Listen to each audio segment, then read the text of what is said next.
দি south Tripura বাসনাস অ্যাসোসিয়েশনের 35তম বর্ষ উপলক্ষে আমরা বিভিন্ন কর্মসূচি হাতে নিয়েছি।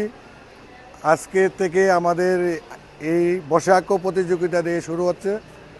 আজকে আমরা 100 জনের উপরে আমরা স্টুডেন্ট পেয়েছি। বৈশাখ প্রতিযোগিতা চলছে। আগামী দিনে 7 তারিখ আপনাদের দাবা প্রতিযোগিতা হবে এবং 14 তারিখ মেগা রক্তদান শিবির হবে। তৎসঙ্গে আমাদের শীতবস্ত্র দান হবে এবং 22 তারিখ আমাদের জন্য একটা ঐতিহাসিক দিন। এদিন আমরা দি সাউথ ত্রিপুরা বাসনাসের পক্ষ থেকে আমাদের অভিভাবক, সততার প্রতীক, ত্রিপুরা রাজ্যের জনপ্রিয় মুখ্যমন্ত্রীর হাত ধরে ডক্টর শ্যামাপ্রসাদ মুখার্জির মনমোহন মূর্তি আমরা এখানে স্থাপিত করতে চলছি।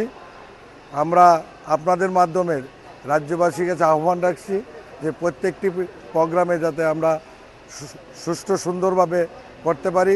সকলকে আহ্বান রাখছি যে সব প্রোগ্রামগুলিতে যাতে এসে আমাদেরকে সহযোগিতা করে।